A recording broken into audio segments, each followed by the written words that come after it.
Hi, my name is Jordie, and I was adopted from Seoul, South Korea in 1994. I was 4 months old whenever I went from foster care to Oklahoma, where I was raised in the Douglas family and lived there with my one biological sister to my parents, and then one other sister that is adopted as well, also from Korea, but we are not biologically related.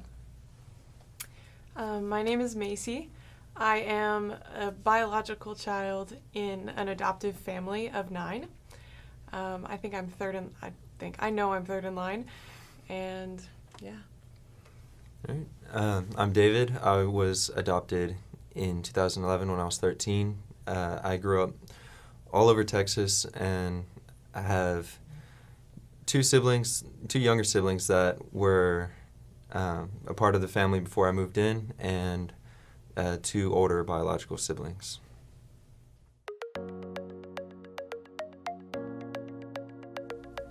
I always knew that I was adopted. I am Asian, and my adoptive parents are white, and so it was pretty apparent that something was different. But it was never a conversation of when did you find out. It was always a thing of I've always known, and I also think that aids to the fact that I have an older sister who's also adopted, and so. But I would say that she would say the same thing. It's always been a hey, we've always known, and never a conversation, and it's always been brought in a positive light for our family. That's kind of funny because I always thought, like, in movies, people are always like, you're adopted, dun dun dun. But in my family, it was very the same. Like, everybody knew, it wasn't a secret. What I knew about adoption was just that parents that weren't able to take care of their children, those children were put into foster care, and if their parents were, for some reason or another, not able to get them back or couldn't provide for them, that they would stay with us and become a part of our permanent family. Yeah. I suppose what I knew, I kind of pieced together. I was put in the foster care system when I was about 5 or 6, and so the most I knew was they said my mom couldn't take care of me, so they had to take me from home and find a better place for me to be, unless she could pick up her act. So, and I suppose the biggest question for me at the time was like where I'm going next. As far as I knew, it would just be I thought I'd be in one place forever and wasn't expecting.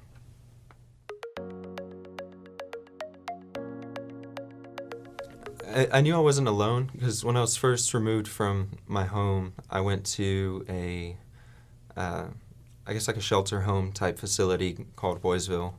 And there were a bunch of kids there who were in similar situations. There were also a lot of older kids there that kind of surprised me. I thought it was like a young kid sort of problem. And it just opened my eyes to, like, you know, I'm not the only one, and this could happen, like, at just about any point in someone's life. I knew that there were many, many foster children because we fostered my entire life, and so there were always kids coming through our home, and I knew that there were other foster families. Like, we had a whole community of foster families that we would go to retreats with, and all these other biological kids and adopted kids and foster kids all on these, what's it called? A retreat. It's not a retreat. What's it? Like a camp? Not a camp either. It's like a day. Okay. That churches hold. I can't remember what that's called. Like a conference. Respite events, yes. Respite events for foster families. And so I would see all the children there and all the parents. So, yeah. Yeah. For me, I think having an older sibling that was also adopted really aided in that. But the adoption agency that I was adopted through had a heritage camp. And so every summer from, kindergarten, we'll say, or maybe even before then, to high school, I went to a heritage camp for a week. And so I got to meet other people who were adopted from Korea. And I also got to meet any like biological or like other biological families that had other kids too. So all siblings were able to go to these camps as well. So it was a nice, good, diverse group. So I never really felt alone. But in my public school institution, I definitely went to a primarily white institution. And so it was unique being an Asian individual. And so that was maybe the only time where I felt like, oh, being adopted is different than other people.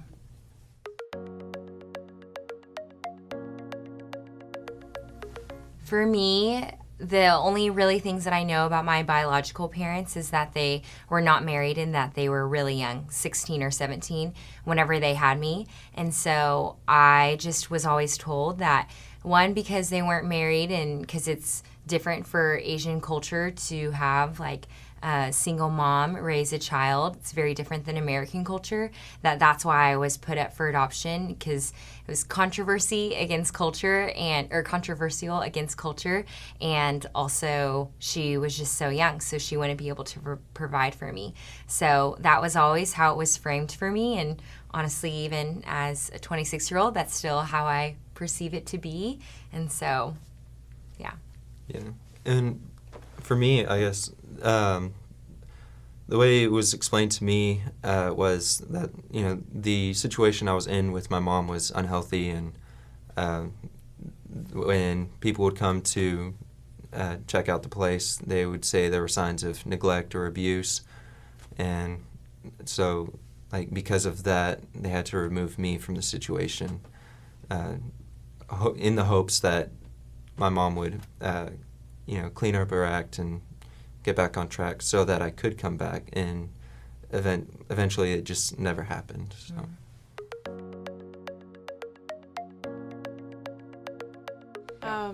Yeah, when people ask about my family and all the diversity that they see, I just say that we're adopted, that 4 of us are biological and 5 of us were adopted. And it's just, it's not really complicated or secret.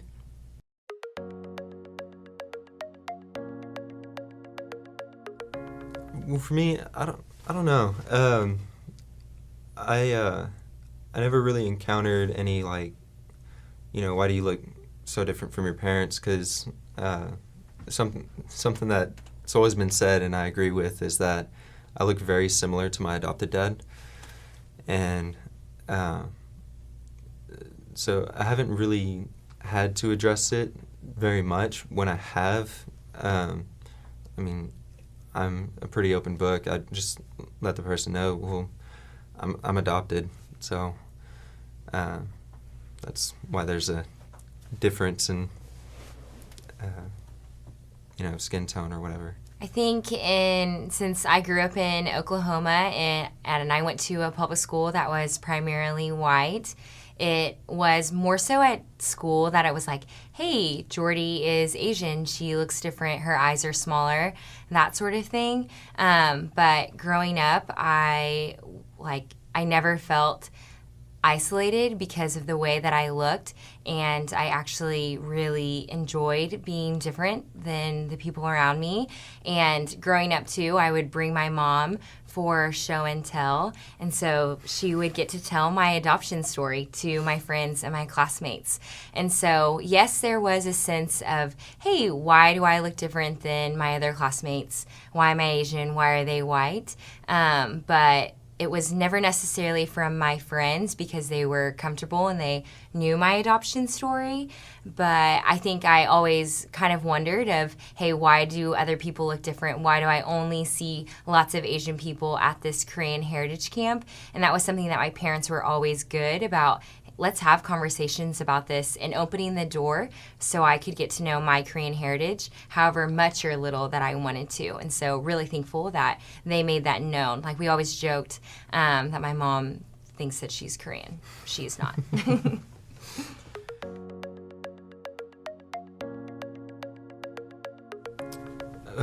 I do have contact with my biological family. I first got back in touch with my older brother and sister a couple years ago.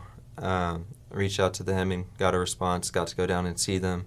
I mean, I enjoyed getting to hear their side and knowing that I wasn't alone in my family with this, like everything that we've gone through.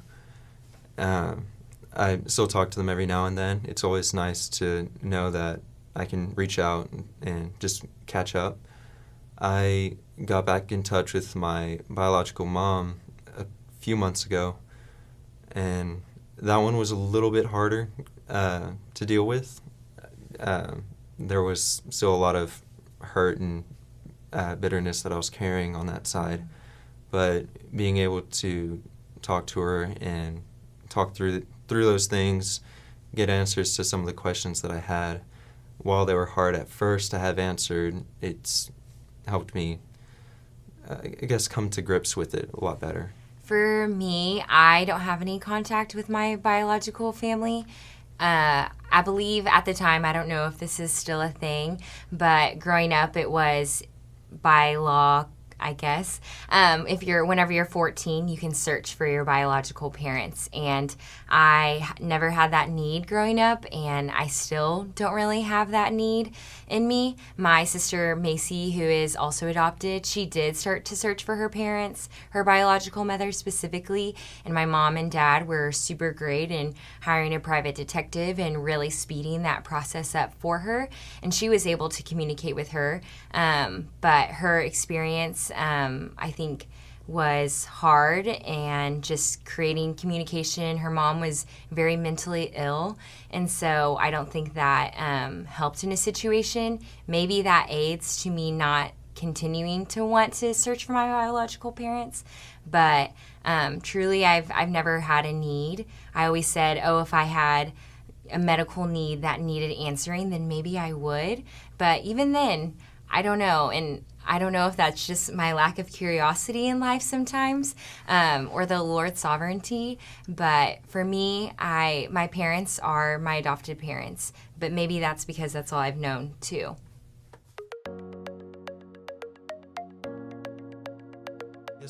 One of the most challenging aspects of it for me in the beginning was not knowing what comes next. I was removed from my mom. I was told I can't go back home yet. And so I think during that time I had to distract myself from the situation that I was in, and that never really stopped even after it was clear that I wasn't going back home to my mom. It was very hard for me to face the fact that, I may never see her again, may never talk to her again. I'm going to live with people I don't know. And so very early on, I learned to ignore what I'm feeling and distract myself with the things around me. And I think that was like one of the most challenging things to go through and also work past and grow out of. What helped me get out of that mindset was honestly my adopted parents, who I came to in October 2010. They welcomed me very lovingly, which was really nice because I had no idea who I was looking for. I was coming from Houston to Dallas and had no idea who I was looking for, never saw a picture of them, and thankfully they thought ahead and were standing at the end of the terminal with my name on a piece of paper, because I was on the flight on my own with no idea where to go. So, that for me showed me they're serious about this, they care. And so it took a while for me to get to a place where I could trust them, but they helped me get there just by giving me space when I needed it, pulling me close when I was dealing with something, and they knew how to help. They showed me they're willing and able to help me work through whatever I needed to work through. And even during some of the harder times, there's like a 4-year period where I was just constantly in trouble, and they never walked away from me. They walked with me through all of it, even though it was very hard on them, and I was super grateful for that. And I think it was especially during that time where I came to see them as people who will never leave. Something that was challenging about fostering and adopting for me was definitely forming these relationships with all of these people. And I mean, for foster children, they leave usually. And that was always sad, but we were happy for them because if they left our house, it usually meant they were going somewhere better, like to a relative. And so that was kind of bittersweet always, but what was really challenging was my relationships with my older siblings who we adopted. We adopted them when they were considered old in foster care. They were both 16, and they had both gone through so much that it was hard to earn trust and build a relationship with them, and they just it was just hard to keep contact sometimes, and that never meant that my parents stopped trying. They were always pursuing them, always trying to say like, hey, do you want to come over for dinner? Like every week, our door's always open, because now they're moved out, and they have been for several years. But it just made that relationship hard because sometimes, like, my older brother would run away a lot, and I was confused because I'd been told like, oh well, when you adopt someone, they're your forever family. They're part of your family now. You stay with them forever. And that was harder for him than it was for me, and that's completely okay. I completely understand that. But that was just weird, and the fact that he moved out only a few years after we adopted him, and we were so young. Many of my siblings grew up not really knowing him at all because he was very just busy with his own life, and so that was a little bit against what I had come to see adoption as, but that didn't, we're in a good place now thanks to my parents and them just reaching out and being open. I think the most challenging thing about adoption just for me is, and kind of just what I've learned from hearing different people's stories too, is sometimes even though we may not know we're doing it, we are pushing the people away, whether that's our adopted family or now I'm married. So even I do this to my husband to challenge to see if they're going to stay. And maybe that's because at one point in time, someone who was in our minds, in our hearts, supposed to love us and care for us, put us up for adoption. And so now it's like times in our lives where we just challenge, whether that was challenging my sisters, my parents, or now my husband, to see, hey, how far can I push you until you walk away? And so luckily, though, I've been able to recognize, hey, this is a pitfall of sin that I fall into whenever I'm angry or upset. And thankfully, just by the Lord's sovereignty and grace and forgiveness, that none of those people have ever walked away, and something that I'm able to work through now. But that definitely is a challenge. I see that in myself, and I hear that in other people's stories too that have gone through adoption or foster care.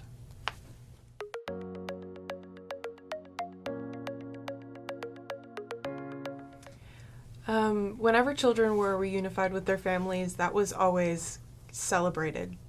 Obviously, I had this foster sister, Jessica, who stayed with us for a while.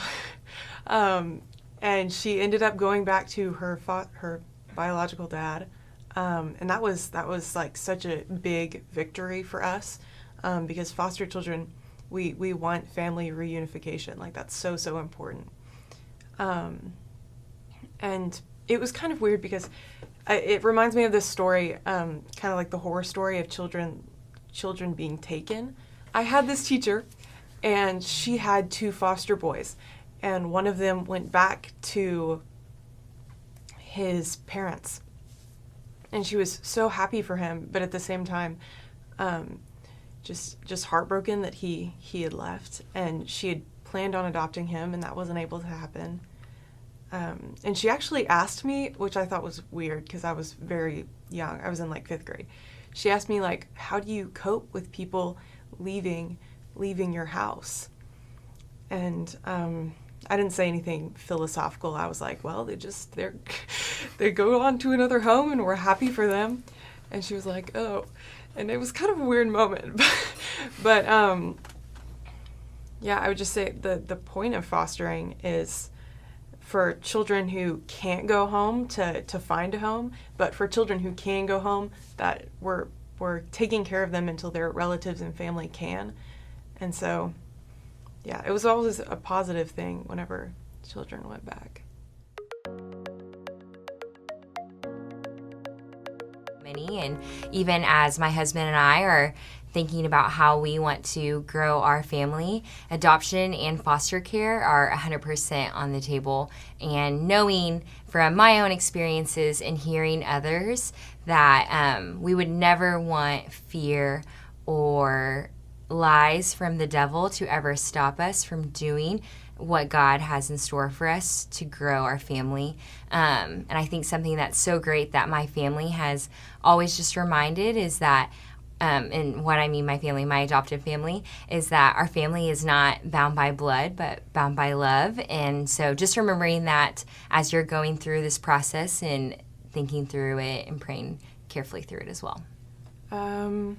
Well, the really big things were openness and just constantly pursuing kids, like always understanding their situation and prayerfully considering how to handle situations, being open with them, open with the rest of your family.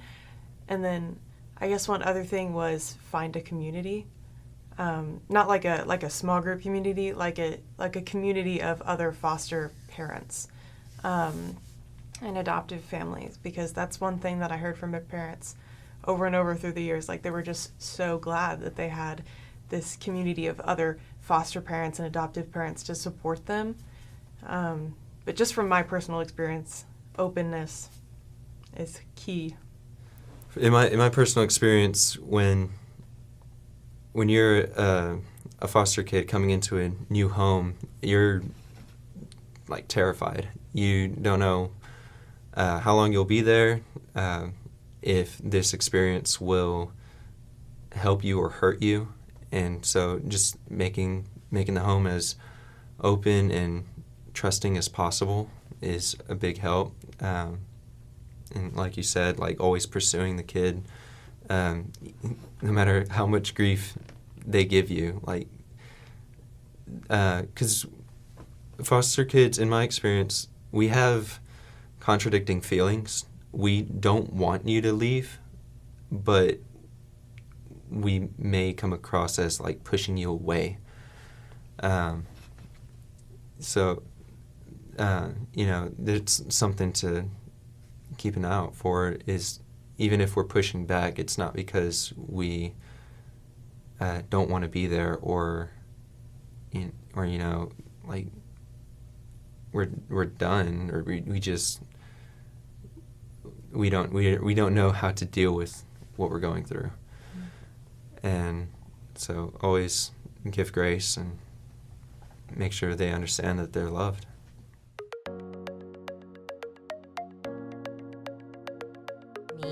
But growing up, I definitely did not have a relationship with Christ. I definitely would say the right answers because I knew I would get recognition for it, and I was all about the recognition.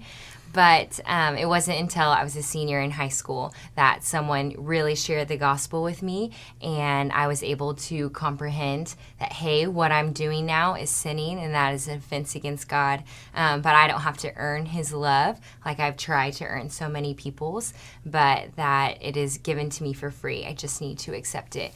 And so, but since like accepting Christ into my life and just growing deeper in my relationship with him, I definitely have gotten to see a beautiful picture of what the body of Christ looks like, whether that is the church or my family or anything along those lines, and how we all get to be grafted into the body of Christ, and how it's kind of like a form of adoption. Man, I think fostering as a whole, like what it taught me, just everything about it is connected with serving God. I mean, you're caring for and providing for these children in need, and that's a command from James, you know.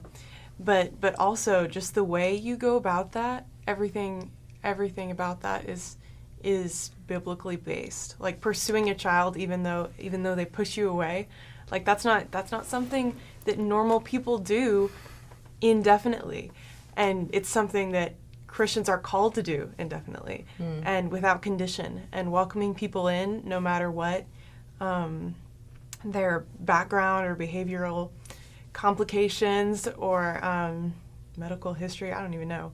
Just accepting all of that and moving forward and pulling them into the fold and caring for them and loving them and teaching them about Christ. I mean, I kind of learned that was all what foster care was about. That didn't really make sense. That's what foster care is about. Yeah, so me personally, just watching my parents do that and just holding nothing back when it came to loving children, and being honest with me about where they were and what was going on. That was a really good experience, and it grew me as a person, and it developed me and my faith. So I guess the way my adoption journey kind of developed my faith in Christ, it's been a long, winding road for me in that regard. Growing up, I followed the Catholic faith more because my mom was Catholic. The relatives I went to live with were Catholic, so for me, that was really all I knew when it came to God. It wasn't until I moved in with my adopted family that I learned more about what Christ himself is all about, and how just, I guess, the differences between the Christian faith and Catholicism. And for me, like, I was a very logical and analytical person when I was younger. I still am to some extent today, but for me, being 12, like hearing about how Christ died on the cross for our sins, and that there's nothing we can do to go to heaven except put all of our faith and trust in him, to me made a lot more sense. And there were times when I would walk away from the faith and come back. It happened again recently, and during those times I'll always reflect on how my parents treated me when during that 4-year span where I was constantly in trouble, constantly giving them grief, just making life difficult for everyone involved, and they stuck by me, and I know that that's how God is he will stick by you through all of it, and he will never leave your side.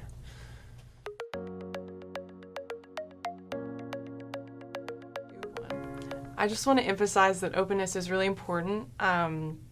There's nothing bad that can come from being open with your children. I know there's a lot of like, oh, well, it's scary to tell them that this child was abused. or it's scary to tell my little biological daughter here that this older brother of hers that was adopted had like a ton of medication before this, and he's bipolar, and now he's off that medication, and it's complicated for her to understand that. But it was really beneficial for me to kind of know what's going on and not be confused by what was happening around me or by behaviors that I saw exhibited in the children that came to stay at our home.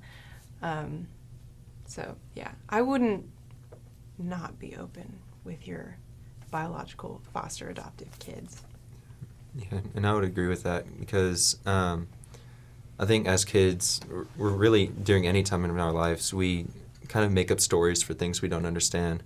And I mean, I think the last thing you would want to happen is for one of your children to resent or hold a lot of bitterness towards one of the adopted kids, or even maybe one of the biological kids, because they didn't understand why they were acting a certain way or did certain things, and they've got this story made up that's completely off the mark. And I would say, although I do not have a desire to search for my biological parents, my husband and I, as we're hoping to grow our family, I do have a desire to continue and be able to have a biological child. And I don't think that is a bad thing, that I don't want to search for my biological family. And I don't think that it's a bad thing that I would like to create like my own biological family.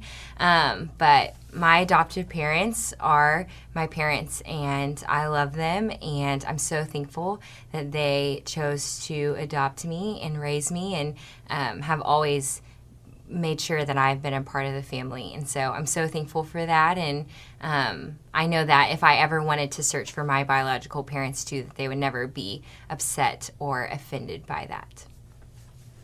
right, yeah, and I would agree with that. My adopted parents, they know that I see them as my mom and dad. Like those are the roles that they chose to take on for me, and those are the roles that I've given them in my mind. And when it came time for me to, or when I decided to, start reaching back out to my mother, my biological mother, I was, I made sure, that they understood, like, this isn't me, like, trying to take that role away from them. It's just me finding the answers that I wanted. I think for a foster kid, reaching back out to their biological parents, it depends on why they're reaching out. Because if the situation still isn't good and they're reaching out to, try to let that person back into their life completely, then it wouldn't be a good idea. And that's something that I'm learning to kind of work through and do right now is, how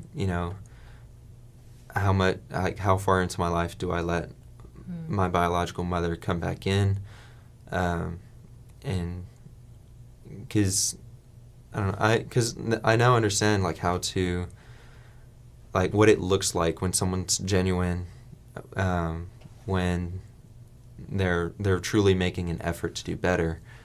And so now, as I'm talking with my bio mom again, I'm looking for those signs. I would like to be able to get to a point where we meet up for lunch or something, but it's it comes down to her.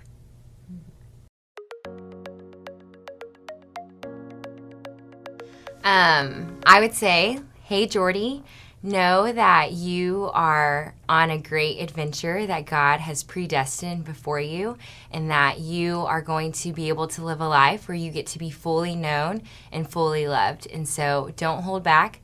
Don't be afraid to challenge the people around you, but also don't push them away either, because they are cheering you on and they want the best for you. I think I would say it's okay to be scared, but just remember that the family you're going to, whoever you end up with, they want what's best for you, and they'll do everything in their power to make sure you're safe, you're happy, and that you grow in the right direction. Yeah, and I agree with what you said. They're on your side. They're there to cheer you on. They're there to pick you up when you fall and give grace when it's needed. Well, I was just gonna agree with Macy's point. Talk to them like you would any other person, because foster children, and I think maybe even biological children to some extent, may feel isolated when when the foster kid is coming into a new home, or when a foster kid is coming into the home of a biological child. I think there's a sense of isolation and differentness, and some are okay with that. For some it's the end of the world, and so just being spoken to and approached as a normal person, nothing weird's going on here. It really helps.